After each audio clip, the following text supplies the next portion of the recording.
So, hello, Elaine Almond. How are you? Hi, Lesley. I'm fine, thanks. Yeah. Good. I can see you're sitting in your lovely studio, which is what we're going to be talking about today.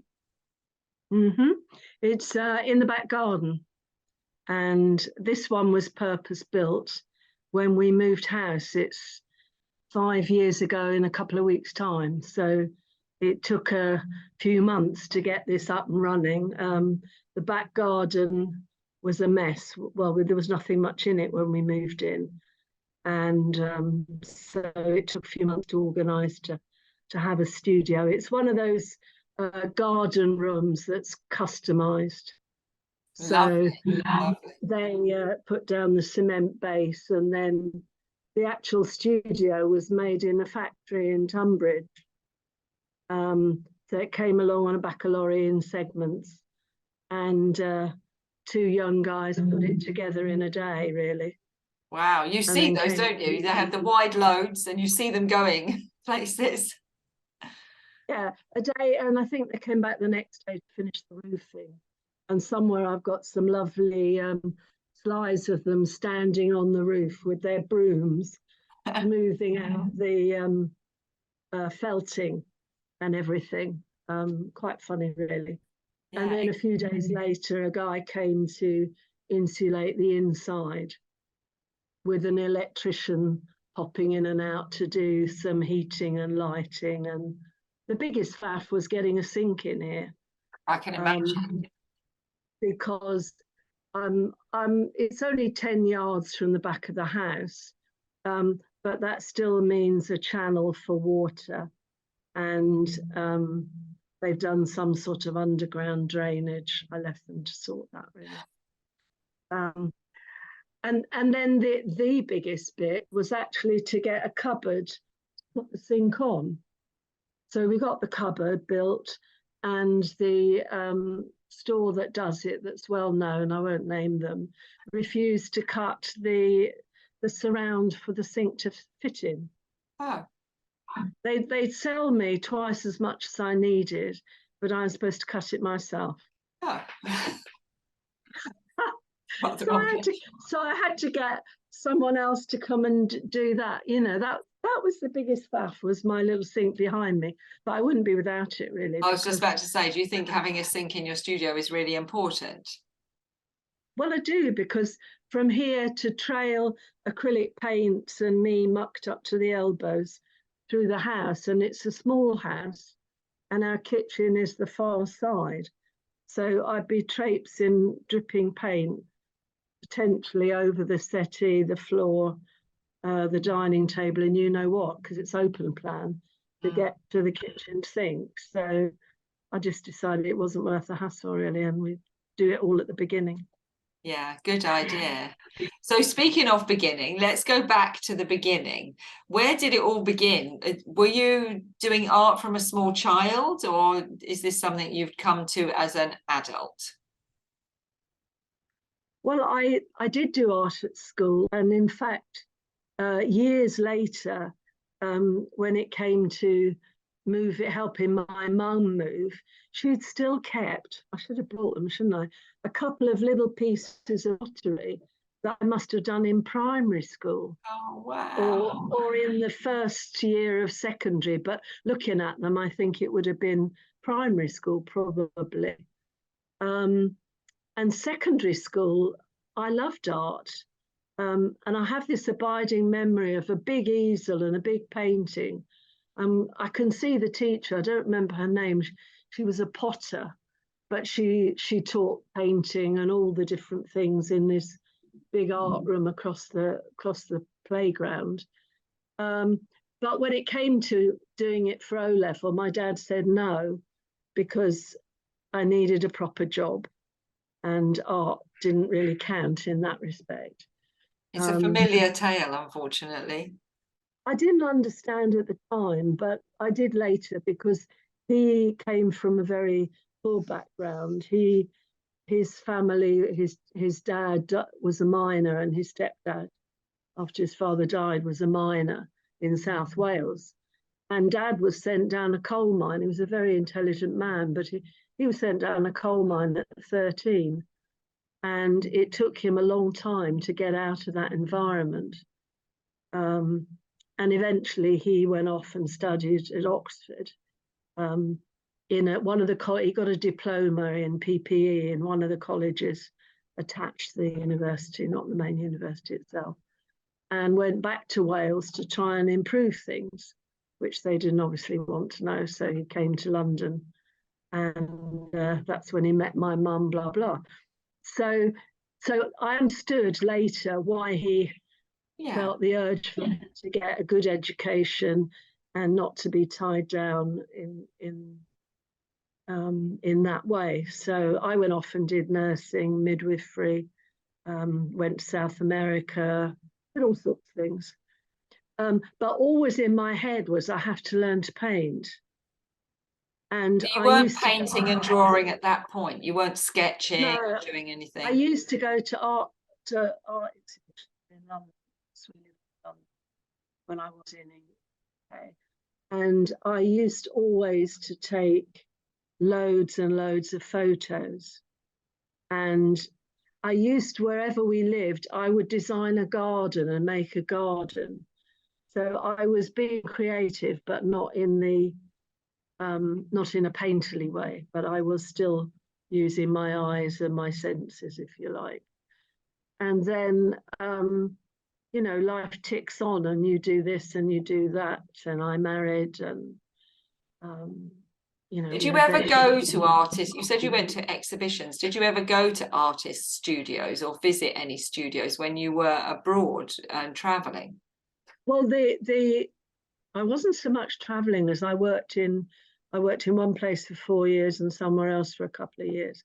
But I lived with an artist. I mean, she could do a mural, you know, they were putting on let's say a church play or the Sunday school play. She'd paint a mural in a day. She's astoundingly talented, even though she doubts it now. And I always felt, well, I can't do this stuff, you know. She's so amazing. It didn't enter my head to try, really. And I'd given it up at, 13. So, but I used to sketch on holiday as well as take photos. And I've got various, every now and again, when I'm sorting through stuff, I'll find a sketchbook with stuff in I've done somewhere or other. So it was always there. And then I got to 2008 and I'd had a few years where I was really quite unwell. And eventually they got to the bottom of it, that I had this thing called lupus and I needed some treatment. And I was so tired and unwell, I decided, well, I've had it with work, I'm stopping. So I did. And I thought, well, there's a couple of things I can do. I pray, you meditate, but, you know, we're in the same vein. And but I'll learn to paint. So I went on the internet and found a beginner's course. I mean, there are lots of courses that say beginners are welcome. And then you think, but I can't do it. So I'm just going to look an idiot if I go to a course where it says I'm welcome and I get there and they're all experts. So that really sat with me. So I went on a course that actually said it was for beginners. And it was. And where was that? The mantra of the artist, that was over near Reading on the Oxfordshire borders in a little place called Maple Durham. And the artist was Caroline Hulse, who used to work in London but moved out to the Oxfordshire borders. So say her name again because it was slightly. Caroline Hulse. I think as you move away from your microphone, Elaine, we suddenly lose, we can't actually hear you. Right, let's just check this out. And it's because it's on the wrong microphone. Let's try that. That's much better. That's much better, much clearer. It should be on the webcam. Yeah, so it's much clearer now. Whatever you've done now is much clearer. Good, okay. So, okay, so say her name again and we might hear it this time. Caroline Hulse. That's it, right. S-E. Perfect. And her mantra was to bring out the artist in you. And all I can say is she was quite good at it. So that was in 2008. So I was hooked really after one weekend. And that was in the summer. And I went back for another weekend a few months later. And I got a few paints. And that Christmas, Chris bought me an easel, which I still use, nice big easel. But I used to paint down the garage in our last house. We were in Kent by this time, not in London, in Borough Green, the other side of the village from here. And that was your first studio, was the garage? Well, I shared it with not the car, because I was going to say, do you share it with the car? no, nobody around here puts car in their garage. They put everything in the garage bar the car. So it was shared with pots and compost and Apple Store and tools and goodness knows what, really. And eventually, of course, the paintings were spreading around, and I didn't really like them being all that near the compost. And I should think it was a bit chilly, wasn't it, in the garage? Well, it was cold in the winter and hot in the summer, so it didn't really work either way. And it wasn't. There was a light in there and a door you could keep open and a little window, but it wasn't the greatest place on earth. So after a while, I said to Chris, "Look, this won't do." So we divided the garage because it was a large one. And the back section had been used in the past as a workshop, but it wasn't divided off. So we divided it. So I had a narrow studio, which would be less than half what I've got here. So it looked great. It was insulated. I could put a blower in there and be kind of warm in 10 minutes. I'm relieved. I was getting quite worried about you in that garage, because yeah. I was thinking most people start in their kitchen, but you've gone straight to the cold. Well, there wasn't really a room in the house to use because we had both mums to stay sometimes. They were both still around then. And I used one room upstairs for my work because I was working from home. So I couldn't. And also, I actually like being out of the house doing this. I've tried painting indoors. I got utterly sick of the garage and we hadn't got the plans to do anything about it. And I just, it didn't work. I couldn't do it. So, but with the little back section and the door open and the window open, I was fine. I looked out onto the garden, and which is what I do here, except here I've got windows on three sides, little ones up there and then bigger ones over that side. But it was too small, and by the time I'd loaded everything in there, it's already half full. And I'm thinking, I should have done the whole thing, not just done half of it. Compost needed to go. Yeah, but we were thinking at the time, well, you need a garage when you sell the house, whenever that is. So that went on for a while, and I kept going in my little room and going off on courses, really. And I joined an art group that met one whole day a week. So that was a discipline for me. Every Tuesday I went and painted. I loved the people. I didn't always like what we were doing or what we were expected to do. But it was just a discipline to keep going and keep painting. And where did that take place? Where was the group? Well, that was just a mile down the road, so it was really handy. And was that in someone's studio, or was that in another location? It was in the village hall in the next village, in Platt. So it was in the next village. So that was really a good discipline. I was always the rebel in the group. I didn't want the topics. They painted very tiny, and I always took 16 by 20 sheets of paper with me because I'd started painting on big canvases. And there wasn't room really to set up an easel and done anything really big. But 16 by 20 was kind of my default size, A3 sort of size, or a bit bigger. And I kept going, and then I would go off because the teacher was a lovely lady, but she was only interested in watercolor and very traditional at that. And of course, I'd started off with acrylics and abstract and experimental work.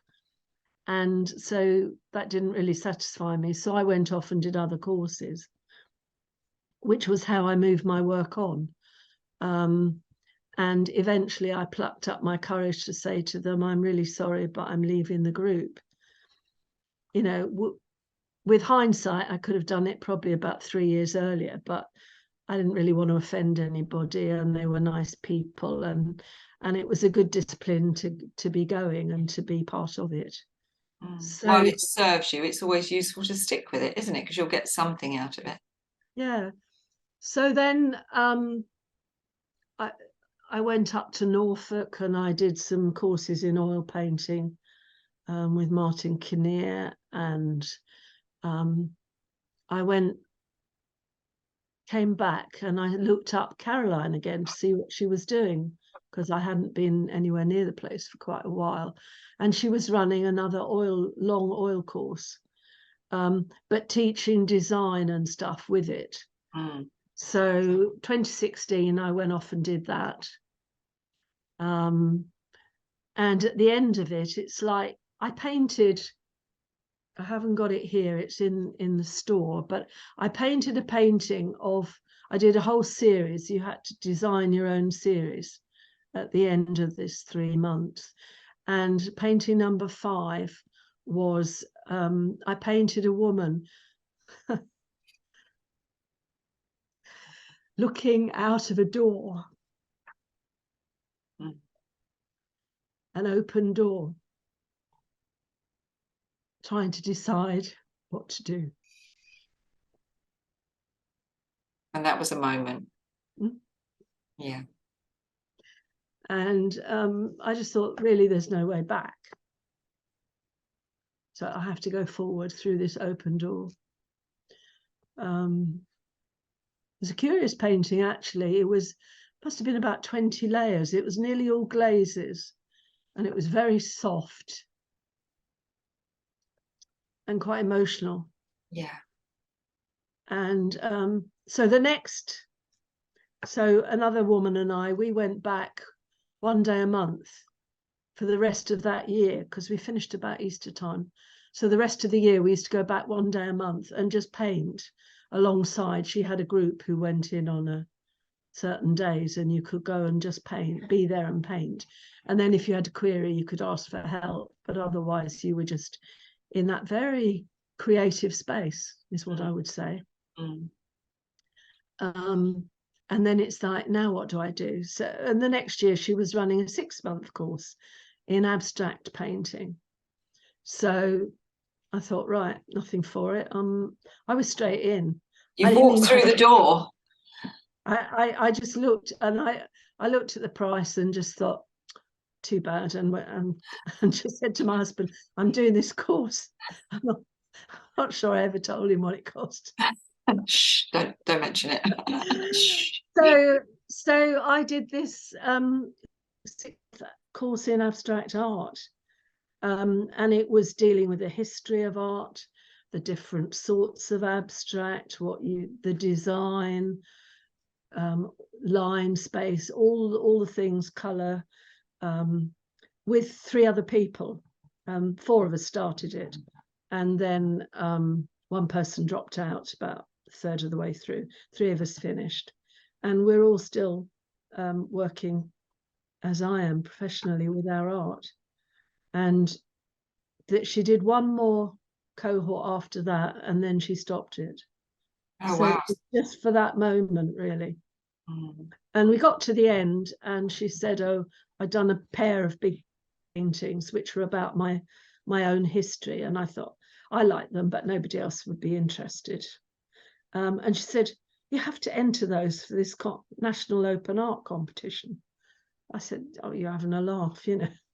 She was very funny. Were you still painting in the garage at this point? At this point, I was still in the garage. Right. So, and my car would barely, they were a metre square, and I had a Ford Fiesta. So I could get them in, but not when it was framed. So she said, you've got to submit this for this competition. So I put the 2 in, and one of them only got shortlisted. Oh, wow. So she went, right, well, we've got to get this framed. We've got to do a proper job here. Elaine, you've got to take this seriously. What have I let myself in for here? So I could barely get it in my car. And I said, Caroline, if I take it home and get it framed, I won't be able to get it back because it won't go in the car. So she got it framed at her framers near the studio. And then it got couriered off to NOA. And then when it came to collecting it, because it was, what was it, 1 in 500 out of 5,000 got shortlisted, and then they picked about 100 for the actual exhibition. I had to get a friend who had a 4x4 to take me to go and fetch it. And did that really give you quite a big confidence boost once that was in? Because you're in the transition, it sounds like, between amateur and then going into your professional life. Well, I thought at that point, that's when I thought when I went to collect it, and the tutor who was supervising all the collecting, because it was judged by, I don't remember who, but some Royal Academicians and senior art people. She said to me, I hope you're really pleased, she said, that you've got shortlisted. So I said, well, that's all very well, but I said, I'm a bit cheesed. You know, I didn't make the actual final. And she said, I said, I don't know where I go from here. And she said, oh, no, if you've got this far, you can really paint. So I thought, oh, I can paint. You were given permission. I was given permission, really.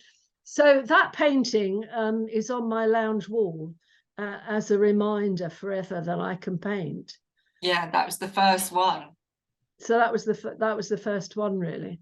And the number 6 of the original series the year before is on the bedroom wall, because it was a much quieter landscapey thing and my husband likes it. So then she said, well, there's an art fair on, you should go and have a stand. So my reaction was, no. What? So she actually made me a website, and she said, send off your details and see what happens. So I sent my details off, and they went, oh, looks like you're ready, and gave me a stand. Oh, that's great. I'm just going to share your website, because you've been working on your website recently, haven't you? So well, this is about number 3 now. Yeah, this one I did myself. Yes. About it just over a year ago. And for the first time, I'm actually getting some traffic through it. So I'm happier about that. Yeah, beautiful piece on the front here. Really eye-catching, isn't it? I like it. Yeah, expressive abstract art to lift your spirits and your home. And you also teach painting now yourself, don't you? So it's that enjoy learning to paint yourself. Yeah. So initially, I was asked by a couple of ladies in my Tuesday art group that I'd gone to for so long. They came round here one year for when it was open studios, and were looking at what I got on the wall and saying how well I'd done. And well, if I ever started a group, they'd be interested. So I left it for a while, and then I kind of followed it up and said, would you still be interested? Yes, they thought they would. And then I put out an advert just in the locality and in the church, and within days I had 8 people. Wow. Who came to an art group. But that was January 2020, just before COVID. So by that point, you had moved into this studio. So you're saying you did open studios. Did you do open studios from the garage, or did you wait till you had this lovely new studio? No, I didn't do open studios from the garage. I helped run I a feel few. quite sad that you didn't. I feel sad for the garage. It's got someone else's car in it now. But no, I helped run some local art things in the village, and I did tabletop sales and things like that. But I didn't try, and you couldn't do a studio in amongst the flower pots and the No. So when did you move lawnmower and and stuff. get this? So what year was it when you moved into this new, lovely, shiny studio? We moved into the house December 2017, so that's 5 years this coming month. And this studio I moved into the beginning of April 2018, because it took that little while to get it sorted. And it looked enormous when I moved in. I mean, it's 14 foot by 12. And quite honestly, now I could use twice the space. So when you started doing the art classes, were you doing them? That's 8 people in there, it's quite a lot. So no, you didn't do them. No, we did it in the church hall. And the church were quite happy for that. And I paid them some money out of what I was given for the art class. So that worked both ways. And it was a fortnightly group for a morning, sort of 10 till 12:30. And then you said we went into COVID. So what happened then? Well, that's when I had to learn to use Zoom overnight, just like some other people. Yeah. And I invited them to join. And I suppose about 4 or 5 did out of the 8. And sadly, 2 other ladies during that whole time lost their husbands. So they stopped. And one of my ladies went down with COVID and then long COVID and never got back. And we kind of limped on, 4 of us, but we kept each other going. So whereas normally we would have met fortnightly, we actually did an hour once a week. And we talked art, and sometimes I would make them little videos or show them things, and they would show me what they'd been doing, and sometimes they basically did nothing, but they came together to talk about it, and that just kept them in the zone. And that's what they appreciated when we were able to meet. And then once we could meet, then 1 or 2 of the others came back. And so, but it was on off because we had lockdown, then off, then lockdown, then off again. And each time it got more difficult. And then I got some left. These ladies who'd lost their husbands weren't really in the mood after a while. And which can completely understand. Absolutely. And so on. So we got a few new members, and then money starts to get tight and all the rest of it. So I actually closed the group 3 months ago because it had got too difficult. But what's happened is I've had individuals come to me through the website who knew nothing about the group, saying, are you still doing a group, or could we come for one-to-ones? And the one-to-ones, are they on Zoom or are they in your studio? Well, I did one-to-one on Zoom for a year with a friend of mine, who's now gone on to do other art courses. She sculpted before, and she'd done watercolor realism, but never done anything abstract, which she absolutely loves. And we visit art galleries together. So it was a revelation teaching her for a year, and we did all that on Zoom. Wow. But the other folk who've come have come one-on-one in the studio. So I've got 2 big easels, I've got a table. Can you do as a scan to see what your studio looks like? Does your computer move round? Well, I can move the camera because it's on a webcam. So perfect. I will move the camera. Give us a little view of your studio. That'd be lovely. For some reason, it says this camera's not on. Oh. Let's see. There we are. That's it. Oh, there we are. There we're on the webcam now. So we're on the webcam. And so the studio, if I start over, we talked about where you come in. Oh yes, There's the door perfect. where you come in, and on your left, there's an area where I store paintings that are either for revision or half done, or there's one poking out that's of a client who's coming back next Monday.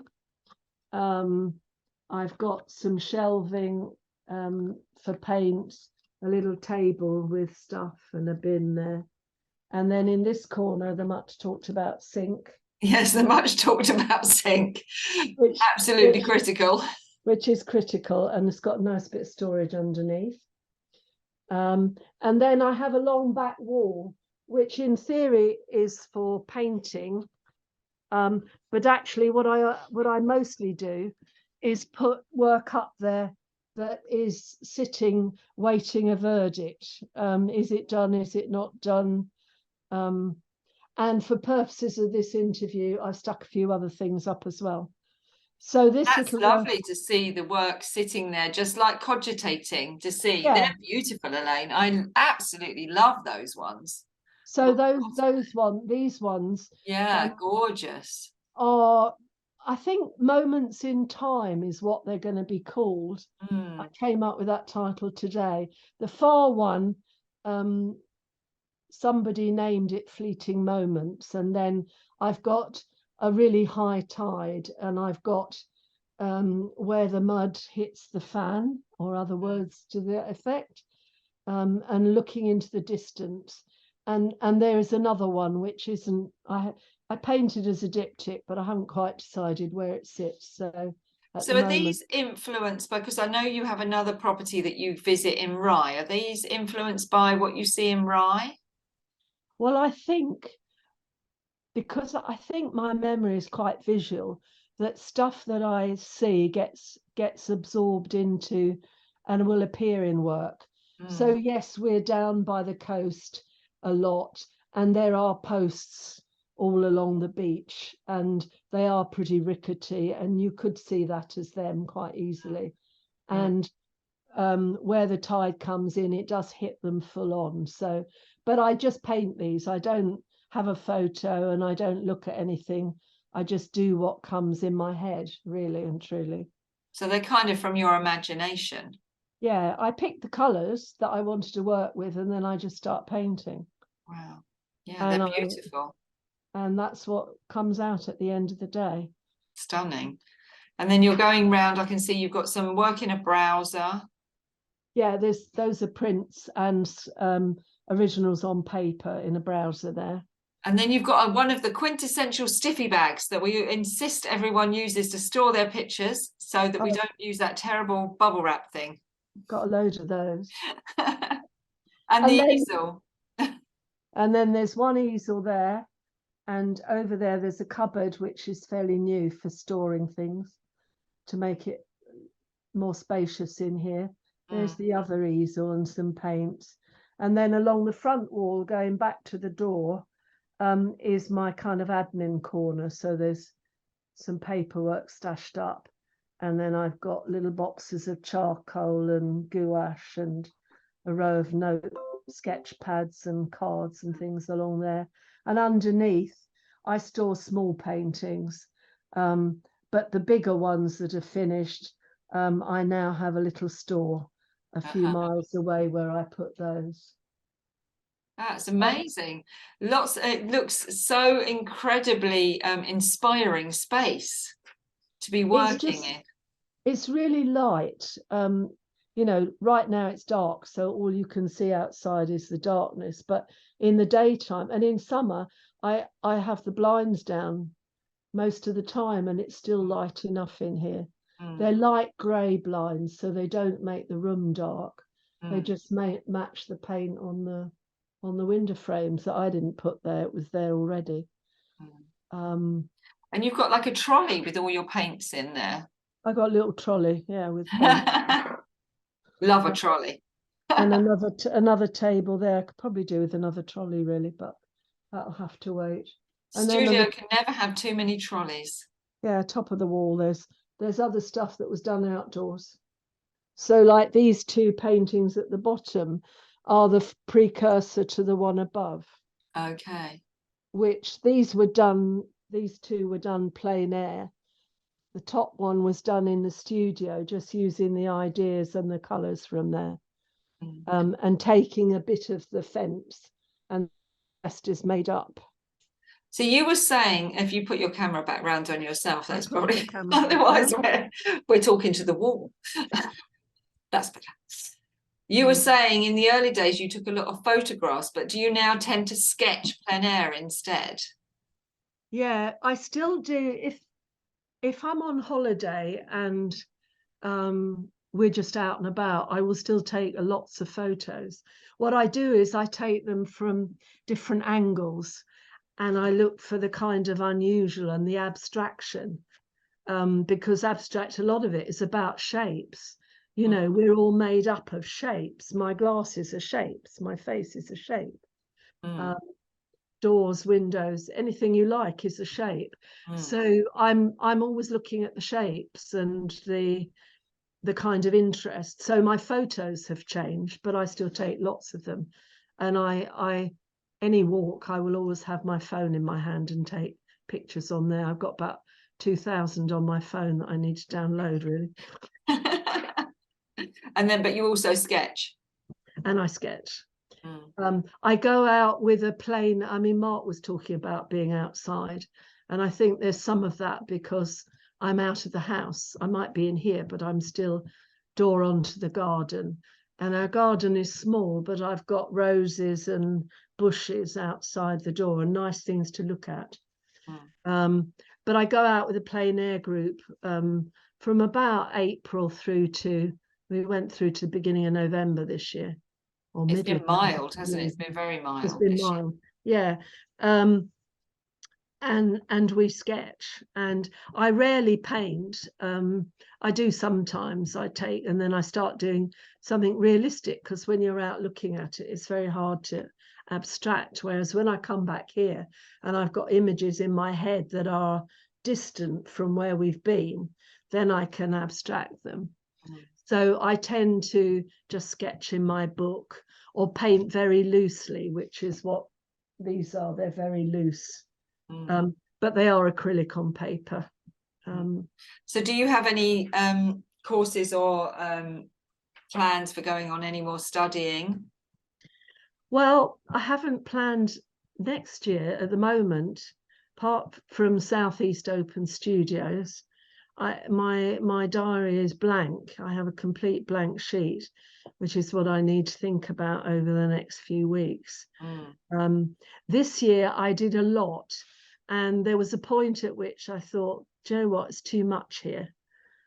Too much doing and not enough space. Yeah. And I don't want to do that again. But equally, there's a need to have an outlet. And so some more review and reflection, really.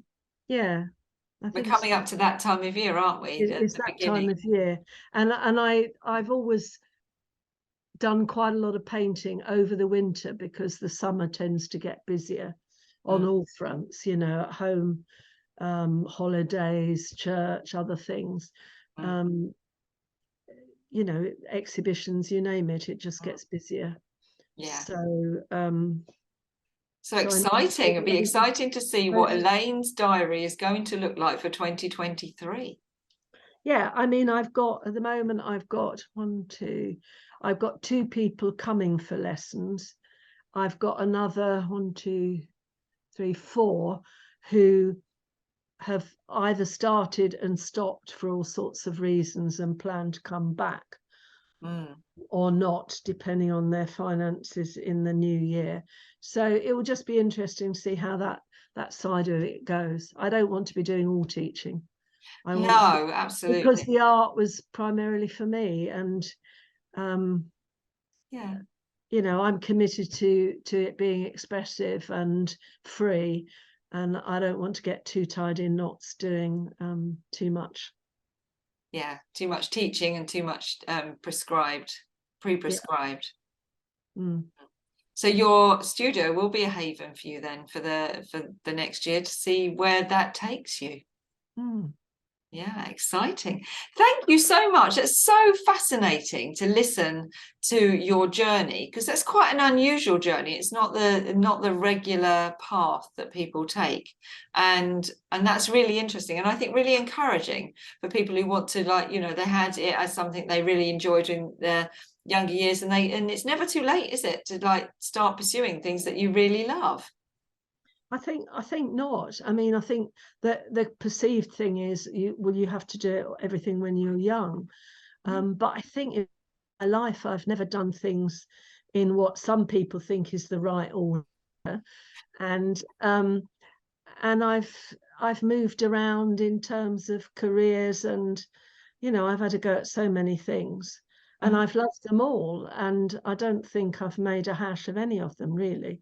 So there's no reason why I should make a mess of this. I I can can't get. see that you will. You're doing it works beautiful, and you're sharing that with others, and you're teaching and, you know, sharing your passion with others. It's a wonderful thing.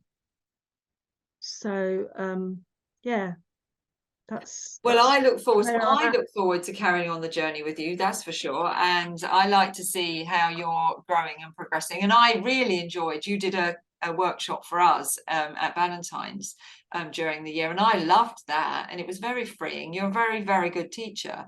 So yeah, but as you say, you have to make sure that you look after yourself and you don't do things just because you're good at them. Do them because they're right. But thank you, Elaine. It's been brilliant, and I'm sure your words will be very encouraging to a lot of artists or people who have dreamed of being an artist and think that, you know, oh, I've done all these other careers. Well, actually, you know, today you can do anything you want, can't you?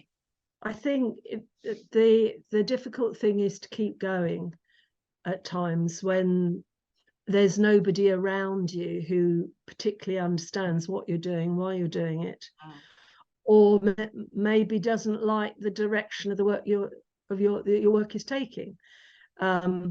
Because I always painted in quite bright colours, and then when I did all this oil painting in Norfolk, I reverted to what's known as the Norfolk palette, which is very subdued British browns, greens, pale blue, you know, and it's lovely and it will sell paintings, but it wasn't really my thing.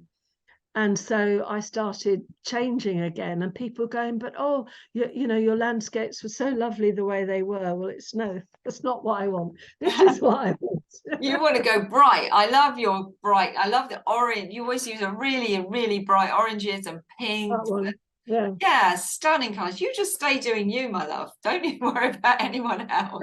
Yeah. But I'm saying if you're in that position, it's not easy to just keep moving forward and finding like-minded people. So yeah, finding our tribe is always a tricky one. Hopefully you feel very happy in the Pure tribe, and everyone's very encouraging, and it's such a diverse group of people, which is what I love about it. It's just like, and it's very non-judgy, you know, it's non-judgmental. Everyone accepts everyone, and you know, is encouraging and supportive, which is lovely. And do you also belong to Sevenoaks Visual Arts Forum, I think, as well? I do, yes. Which I think is also another very encouraging and expressive and expansive group that looks outside the box as well. So thank you so much. It's been really lovely listening to your story, and I'm sure, as I say, people will really find it encouraging, and I look forward to seeing you very soon. Thank you, Lesley. Bye now.